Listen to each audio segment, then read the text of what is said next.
ఒకసారి దేవుని స్తోత్రాలు చేద్దాం. హల్లెలూయా. ఎందుకో తెలుసా, దైవ సేవకులు మరి సరిగ్గా కనబడట్లేదని చాలా బాధపడుతుంటే దేవుడు మరి దైవజనులను ప్రేమించి అలాగే మీ కొరకు దైవజనులు అలా ఉండటం ఇష్టం లేక మరి చక్కగా దేవుడు ఆపరేషన్ జరిగించి మరలా చక్కని చూపుతో మరి మీకు చక్కని వర్తమానాలు అందించడానికి మరి దేవుని ఆత్మ ద్వారా నడిపించబడి దేవుని దీవెనలు మీకు అందరికీ అందించడానికి మీ అందరి కొరకు దీవెనకరంగా ఉన్నారు. అందును బట్టి మనం సంతోషిస్తున్నాం. దేవుని స్తోత్రం. హల్లెలూయా. మరి దేవుని మాటలు ఈ స్తుతి కూడికలు అందించడానికి ఆహ్వానించిన దైవ సేవకులకు అలాగే చేరి వచ్చిన మీ అందరికీ మాతో పాటు ఉన్నటువంటి దైవ సేవకులందరికీ మా హృదయపూర్వక వందనాలు తెలియజేస్తున్నాం. దేవుని స్తోత్రం. హల్లెలూయా. చాలా సంతోషకరమైనటువంటి శుభ సమయం. మరి ఇప్పటి వరకు కూడా చక్కని మాటలు స్తుతి కూడికను బట్టి మరి ఎన్నో చక్కని మాటలు దేవుడు వినిపించాడు. సో దావీదు 3 పనులు చేసేవాడు. దావీదు 3 పనులు చేసేవాడు. ఒకటి, దేవునికి పరిశుద్ధునిగా ఉండాలని కోరుకొని ఎప్పటికప్పుడు తనను తాను పరిశుద్ధపరుచుకునేవాడు. రెండవది స్తుతించేవాడు. మూడవది సమస్యల కొరకు దేవుని యొద్ద విచారణ చేసేవాడు. దేవుని స్తోత్రం. హల్లెలూయా. వీటన్నిటికన్నా ఎక్కువగా చేసిందల్లా స్తుతి. ఎక్కువగా దావీదు మరి కీర్తనలు రాశారు. అవన్నీ కూడా స్తుతిని సూచిస్తూ ఉన్నాయి. కనుక ఈరోజు కూడా మొదటిగా మనకి జస్ట్ గుర్తు చేశారు ఒక మాట.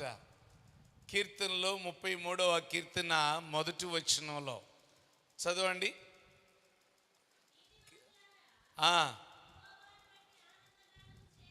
యెహోవాను బట్టి ఆనందగానము చేయుడి, స్తుతి చేయుట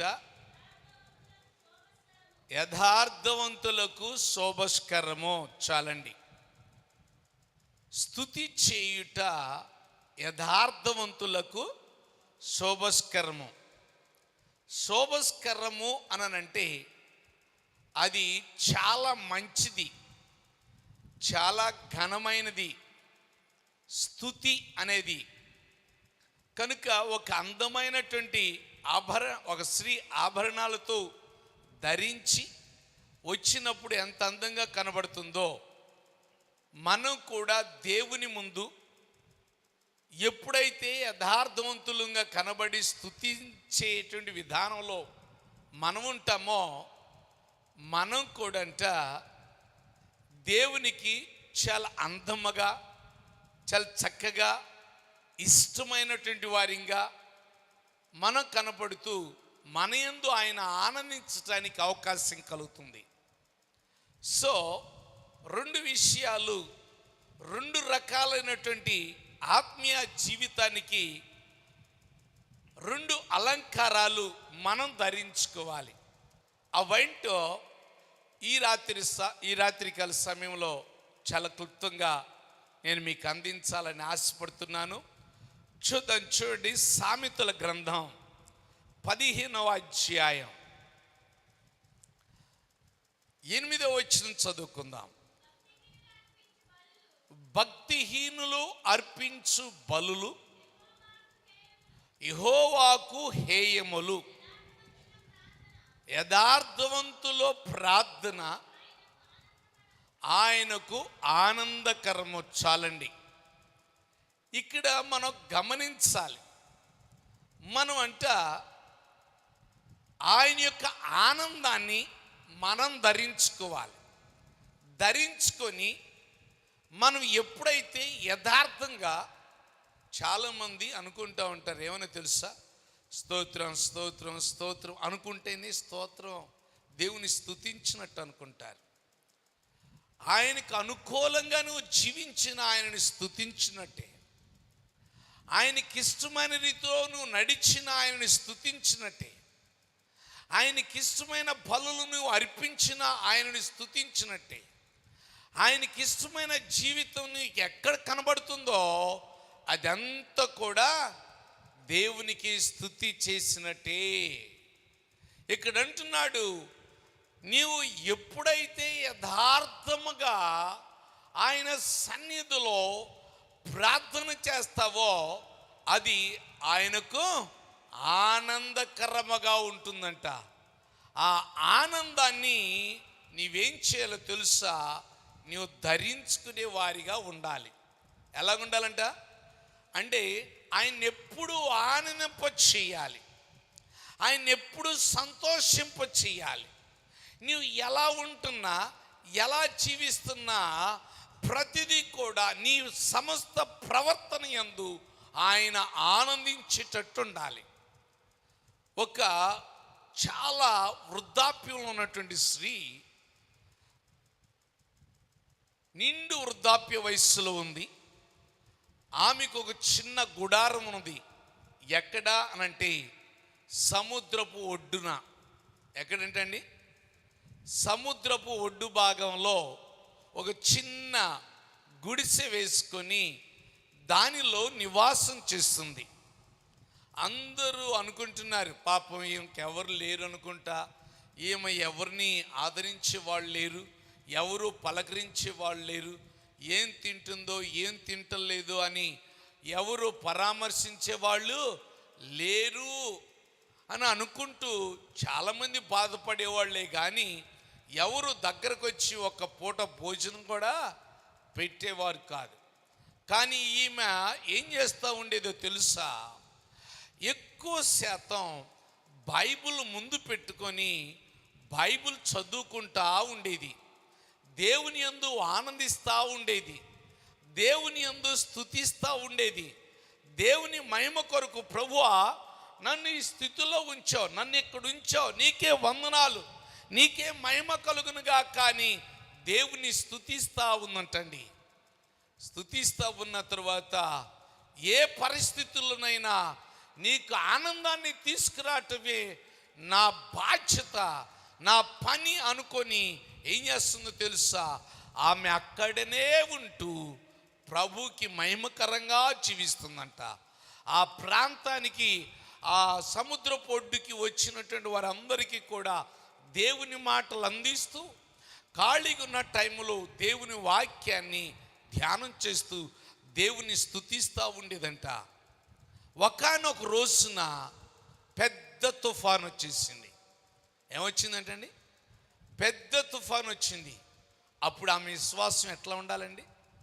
ఏంటి ప్రభువా ఇంత ప్రార్థన చేస్తున్నా, ఏం చేస్తున్నా సరే ఇంత కఠినంగా నా మీద ఈ తుఫాను తీసుకురావాలా, కనీసం ఈ నిలువు నీడ కూడా లేకుండా చేసావు అయ్యా, నీకు ఎందుకు ఎడ చేసావు అయ్యా అని చాలామంది ఏమంటారు తెలుసా, అలా మాట్లాడుతుంటారు. కానీ ఆమె మాత్రం ఆ చిన్న పూరి గుడిసె ఆ గాలికి లేచి ఎక్కడికో వెళ్ళిపోయింది. ఈమె మాత్రమే అలాగే ఉండిపోయింది. ప్రభువా నేను తడిచినా, ఏమైపోయినా, నేను చనిపోయినా నాకు పర్వాలేదు, కానీ నేను మాత్రం నీ యందే నేను ఆనందిస్తాను, నిన్నే స్తుతిస్తాను, నిన్ను మాత్రం నేను విడవను. నా నోటి మాట ద్వారా కూడా, తలంపు ద్వారా కూడా నీ నామానికి అవమానం తేను అని ఎప్పుడైతే ఉందో, ఒకానొక రోజునంట ఆ జల ప్రళయం వలన ఎంతమంది పాడైపోయారో, మరి వారి ఇళ్ళు పాడైపోయినాయని గవర్నమెంట్ దగ్గర నుండి మరి చాలామంది చూడడానికి వచ్చారంట. వచ్చి ఆ ముసలాం గారి దగ్గరకు వచ్చి చూస్తే ఇల్లు లేదు, ఏమి లేదు, ఉన్నదంతా కూడా ఆ వరదకి కొట్టుకుపోయింది. ఆ ఒక్కతే రిక్తురాలుగా మిగిలిపోయిందంట. ఆమెను వాళ్ళు తీసుకుని వెళ్ళి ఏం చేశాడు తెలుసా?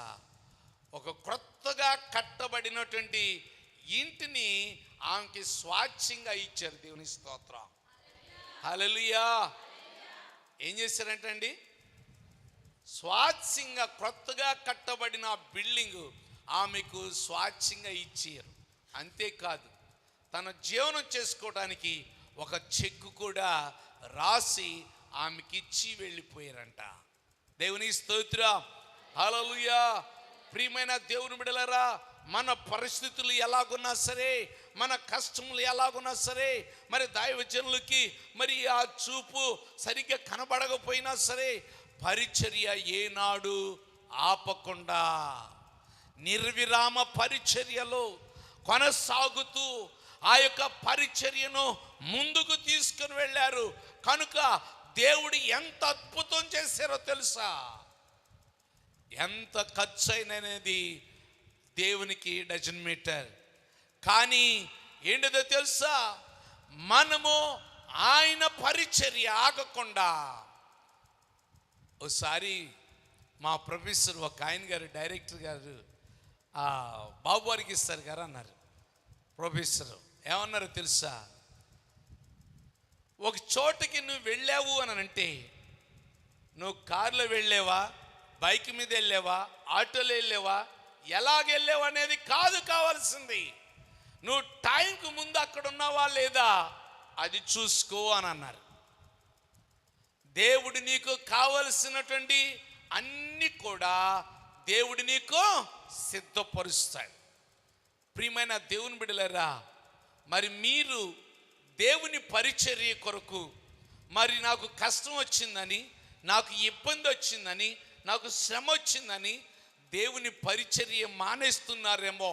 దైవజనులను చూడండి, మీకు మాదిరికరంగా మీ ముందు ఉంచారు. ప్రియమైన దేవుని బిడ్డలారా, చూపు సరిగ్గా కనబట్టలేదని ప్రార్థన పెట్టడం మానేశారు ఎప్పుడన్నా? ఏమండి, మనమైతే ఏం చేస్తాం? ఏమండి, ఏం చేస్తాం?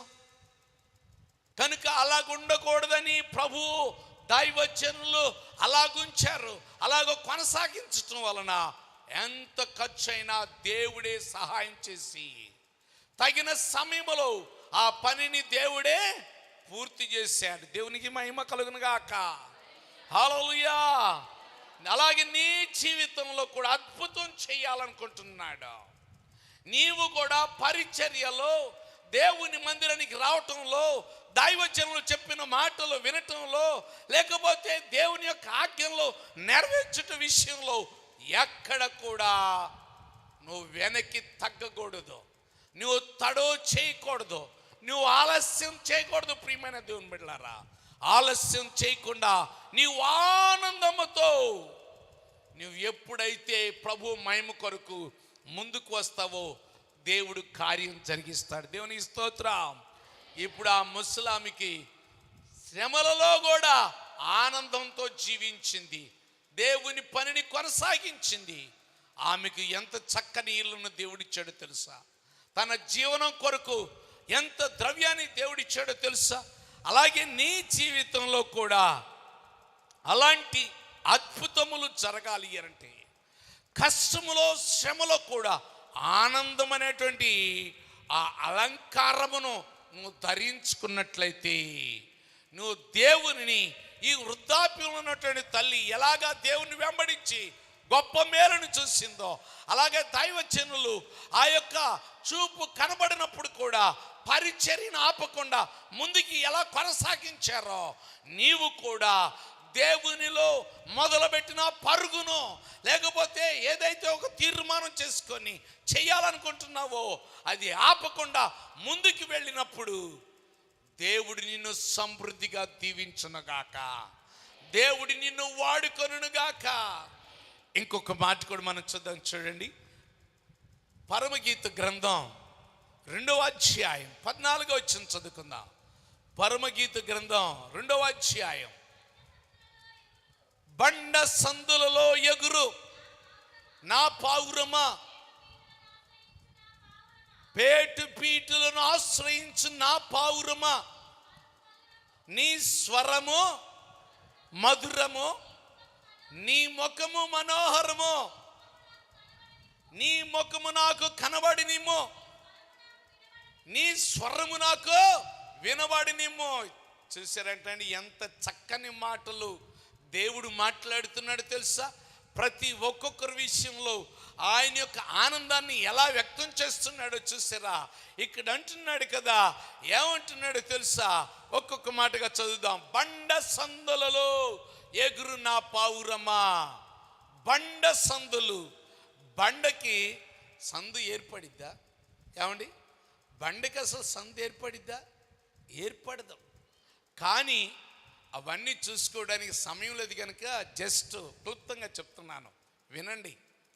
బండనగా క్రీస్తు, బండనగా క్రీస్తు.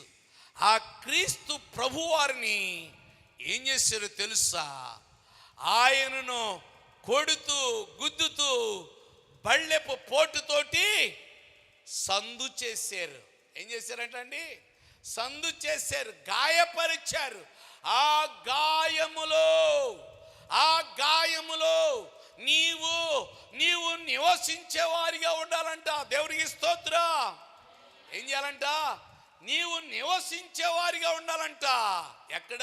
బండ సందులో. బండ సందులో పావురు అనగా సంఘమునకు సూచన. సంఘము ఎప్పుడు కూడా ఆయన రక్తములోనే కడగబడుతూ ఆయనలోనే నివసించే వారిగా ఉండాలి. యెషయా గ్రంథము 60:8 చదువుకుందాం. యెషయా గ్రంథం 60:8.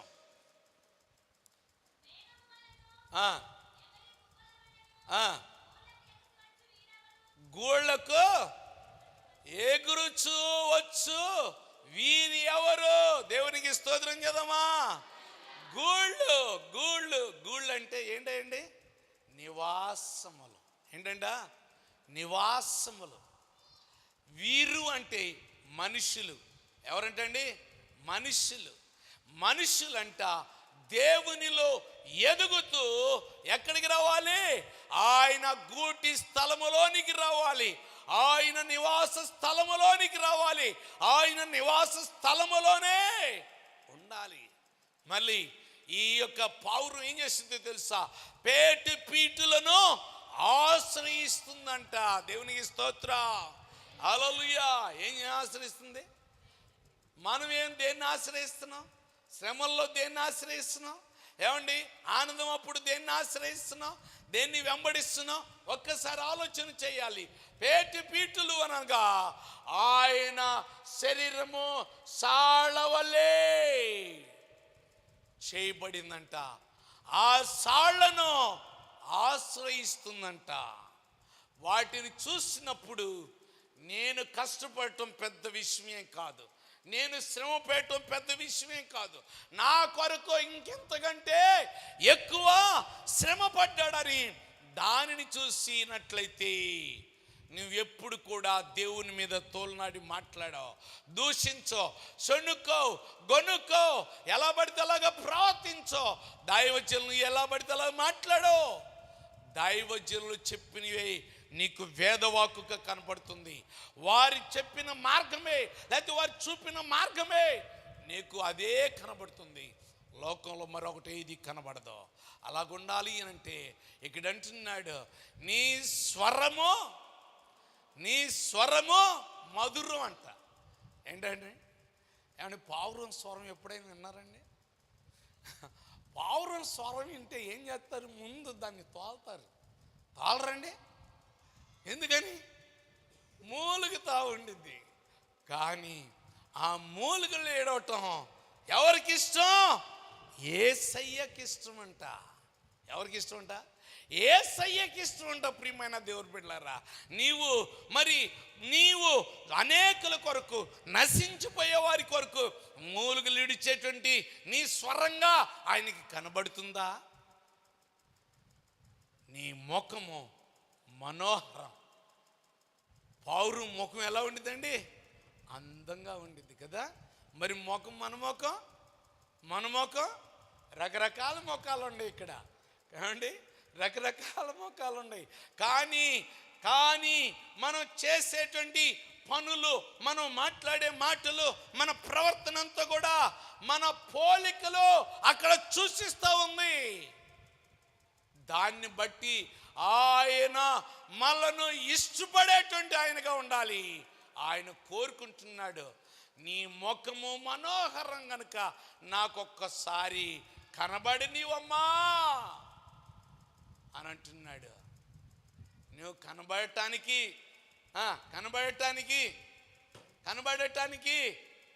అమ్మ చెప్పండి అమ్మా, కనబడటానికి వస్తున్నామా మందిరానికి? స్వరం వినిపించడానికి దేవుని మందిరంలోనికి వస్తున్నామా?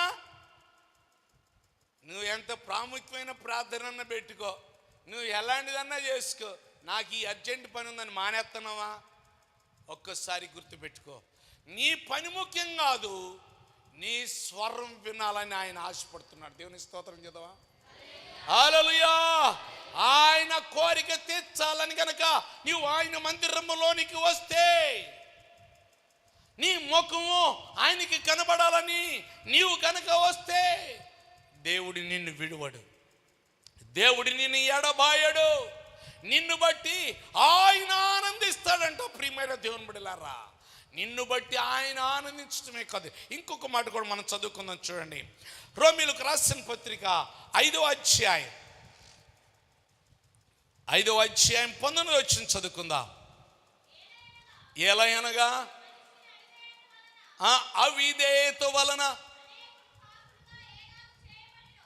పాపులుగా ఎలాగూ చేయబడినో, అలాగే ఒకడు విధేయత వలన, దేవునికి స్తోత్రం చేద్దామా? హల్లెలూయా, హల్లెలూయా. ఇక్కడ గమనించాలి, ఈ మాట ఎంత చక్కగా అర్థమవుతుందో తెలుసా? ఒక మనిషి అవిధేయత వలన అనేకులు ఎలా పాపులుగా మారుతున్నారో, అలాగునని ఒక మనిషి విధేయత వలన ఎంతమంది నీతిమంతులుగా మార్చబడుతున్నారో. ప్రియమైన దేవుని బిడ్డలారా, గమనించండి, నీ కుటుంబములో, నీ గ్రామములో, నీ సంఘములో నీవు విధేయురాలై ఉండటం వలన దైవజనులు చెప్పగానే అలాగేనయ్యా, అలాగేనయ్యా, అలాగేనయ్యా అనుకొని ఎంతమంది ఉన్నా సరే వాళ్ళ ముందు అలాగేనయ్యా అనే మాట విధేయత కనపరుస్తూ దాన్ని అవలంబిస్తున్నారో, నీ సత్ప్రవర్తనను చూసి ఎంతమంది దేవుని బిడ్డలుగా, దేవునికి ఇష్టలుగా, దేవునికి నీతిమంతులుగా చేయబడుతున్నారో ఒక్కసారి ఆలోచించేసేవా? రెండవదంట, విధేయతని అలంకారాన్ని ధరించుకోవాలంట. ఒకటి, దేవుని యొక్క ఆనందాన్ని మనం అలంకరించాలి. రెండవది, విధేయతని అలంకారమును అలంకరించుకోవాలంట. ఇక్కడ చూడండి, అనేకులు మారు మనసు పొందటానికి, అనేకులు రావడానికి కొరకు నీవు తగ్గించుకోవాల్సిన సమయం వచ్చినప్పుడు ఏం చేయాలో తెలుసా? తగ్గించుకోవాలంట. దేవుని వాక్యం చూద్దాం. చూడండి, ఫిలిప్పీయులకు రాసిన పత్రిక 2వ అధ్యాయం 8వ వచనం. నేను ఈ మాట చదివి ముగించేస్తాను. 2వ అధ్యాయం 8వ వచనం. అమ్మ ఒక్కరు చదవండి అమ్మా. ఆయన ఆకారమందు మనుష్యుడిగా కనబడి మరణము పొందినంతగా, అనగా సిలువ మరణం పొందినంతగా. చూశారంటండి, ఎంత విధేయత చూపించాడంటమ్మా. మనం ఎంత విధేయత చూపించాలి? లెవెల్ అది. ఏంటి లెవెల్? దేవుడు సిలువ మరణము పొందినంతగా విధేయత చూపించాడంట. ఎదుటి వారిని రక్షించటానికి కొరకు, దేవునికి మహిమ తీసుకురావటానికి కొరకు నీవు విధేయతని అలంకారం ధరించుకోవాలి అంటే, ఎంతమంది ముందు దైవజనులు గద్దించినా, ఖండించినా, నీతో ఎలా మాట్లాడినా సరే నువ్వు సరేనయ్యా అని అంటావు. చూసావా? నీ మెడలో విధేయతనే అలంకారపు దండ నీకు వేయబడుతుంది. ఆ విధేయతను బట్టి నువ్వు హెచ్చించబడతావు. ఆ విధేయతను బట్టే నువ్వు గొప్పవారిగా చేయబడతావు. ఉన్నతమైన స్థానంలో నీ గురించి ఆయా ప్రాంతాల్లో గొప్పగా చెప్తారు. నీ సువాసన ఎంత మటుకి వ్యాపిస్తుందో తెలుసా? యేసు ప్రభు వారు మనకు మాదిరికరంగా ఉన్నారు. మరి ఆయనను మాదిరిని తీసుకొని మనం కూడా అంత విధేయతను మనం కనుపరుస్తున్నామా? ఒక్కసారి ఆలోచించేయండి. దేవుడు అంటాడు, ఈయన నలగొట్టబడటం తండ్రికి ఇష్టమైందంట. ఒక్కోసారి దైవజనులకు నీవు ఆ పని చేయటం దైవజనులకి ఇష్టమైతే సరేనయ్యా అన్నారు. కానీ ఇంటికాడ పొయ్యి మీద అది పెట్టి వచ్చానయ్యా, ఉండయ్యా ఒక్క నిమిషం వెళ్ళొస్తా అంటున్నావా? నువ్వు వచ్చాక దైవజనులు ఇది చెప్పారు అని అంటే ఏం చేయాలంటమ్మా? ఏం చేయాలి? అది ఏమైపోయినా పర్వాలేదు, ఏమైనా పర్వాలేదు, దేవుడు చూసుకుంటాడు. అది దేవుడు ఏమన్నాడు? నా పని చెయ్యి, నేను మీ పని చేస్తాను అని అన్నాడు. మరి నీ పని దేవుడు చేయాలంటే నువ్వేం చేయాలి? ఆ పొయ్యి మీద పెట్టిన దాని గురించి ఆలోచిస్తావా? ఏమండి, మీ భర్త గురించి ఆలోచిస్తావా? ఇంటి వాళ్ళ గురించి ఆలోచిస్తావా?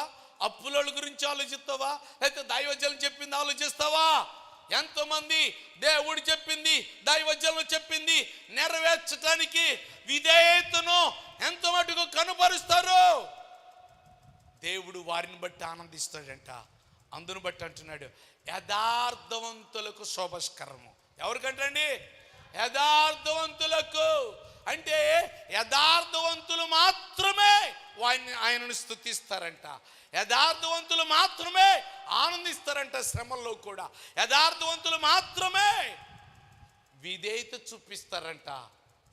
మళ్ళీ వేరే వాళ్ళు ఎవరు చూపించరు. అంటే అర్థమో, నీవు యథార్థంగా ఉన్నావో లేదో ఒక్కసారి చూసుకో తల్లి. ఒక్కోసారి ఎదురు తిరిగే మనసు వస్తుంది, ఒక్కోసారి కోప్పడే మనసు వస్తుంది. మన అవిధేయత వలన ఏమవుతున్నారు? మన అవిధేయత వలన ఏమవుతున్నారు? నీ భర్త, నీ కూతుళ్ళు, నీ బిడ్డలు ఏమవుతున్నారు? పాపులుగా మారుతున్నారంట. విధేయత వలన నీతిమంతులుగా మారుతున్నారంట. మరి నువ్వేం చూపిస్తున్నావు తల్లి? ఒక్కసారి ఆలోచించేయండి. దైవజనులు దేవుని దృష్టికి యథార్థంగా నేను ఉండాలని, పరిస్థితులు ఎలాగున్నా, పరిస్థితులు అనుకూలంగా ఉన్నా లేకపోయినా ముందుకే వెళ్ళారు కనుక దేవుడు అద్భుతం జరిగించాడు. దేవునికి స్తోత్రం, హల్లెలూయా. మరి దైవజనులను చూసి మనం కూడా నేర్చుకోవాలి. పిల్లలు ప్రతి ఒక్కొక్కరు కూడా ఏం చేస్తారు తెలుసా? మన చిన్నపిల్లలు మీకు అందరికి బాగా అనుభవేలేండి. ఎందుకంటే పిల్లల్ని పెంచి పెద్దవాళ్ళని చేసాంగా. మరి మనం మోకరిస్తే వాళ్ళు బుడ్డ పిల్లలైనా ఏం చేస్తారండి? మోకాళ్ళు వేస్తారు. నిన్న ఒకరు చెప్తున్నారు, ఏమన్నా తెలుసా? ఆ అమ్మాయి 1 సంవత్సరంన్నర 2 సంవత్సరాలు ఉంటాయి అమ్మాయికి. అని రేపు చర్చికి వెళ్తున్నాం అంట, అందుకని మోకరిచ్చి ప్రార్థన చేసుకున్నాం అంటుందంట. చూడండి, వచ్చిరన్న మాటలతోటి ఆ తల్లి అలవాటు చేసింది కనుక ఏం చేస్తుంది ఆ పిల్లలు? మరి దైవజనులు చేస్తున్నారు. దైవజనులు చూసి మనం ఏం చేస్తున్నాం తల్లి? మిమ్మల్ని చూసి మీ పిల్లలు ఏం చేస్తున్నారు? మీ ప్రక్కన ఉన్నవారు ఏం చేస్తున్నారు? మీ ఆఫీసులో ఉన్నవారు ఏం చేస్తున్నారు? మీతో పాటు పనిచేసే వాళ్ళు ఏం చేస్తున్నారు? వాళ్ళకి మాదిరికరంగా ఉండటానికి యథార్థవంతురాలుగా నీవు స్తుతి చెల్లించేటువంటి బిడ్డగా ఉన్నావా? అది నీకు శోభస్కరంగా మార్చబడును గాక. ఆమేన్, హల్లెలూయా. కనుక జ్ఞాపకం చేసుకొని మనమందరికి కూడా మనకు ఆ యొక్క అందమైనటువంటి మాలికలు ఒకటి ఏంటది? ఆనందం. రెండవది మర్చిపోయారా? విధేయత. ఆనందం అంటే శ్రమల్లో, కష్టాల్లో, ఇబ్బందుల్లోనైనా దేవునికి ఆనందాన్ని ఇవ్వాలి. ఏమి ఇవ్వాలి? ఆనందాన్ని ఇవ్వాలి. అదే నీకు శోభస్కరమ. రెండవది, విధేయత చూపిస్తే నిన్ను బట్టి అనేకులు మార్చబడటానికి అవకాశం కలుగుతుంది. దైవజనులు ఆ లక్షణాలు మనం చూసాం కనుక మనం కూడా అలాగే కనపడుతూ అనేకుల్ని ఆకర్షిద్దాం. అనేకులను దేవుని దగ్గరకు నడిపించి దేవునికి గొప్ప ఆనందాన్ని తీసుకొని వద్దాం. దేవుడు నిన్ను, నీ కుటుంబాలను, అలాగే మరి ముఖ్యంగా దైవ సేవకులు వారి కుటుంబాన్ని, వారిని ఇంకా బలముగా వాడుకొని మీకు మాదిరికరంగా ఆయన రాకడ పర్యంతం కూడా నిలబెట్టుకొని ప్రభువే ఆశీర్వదించునుగాక. ఆమేన్.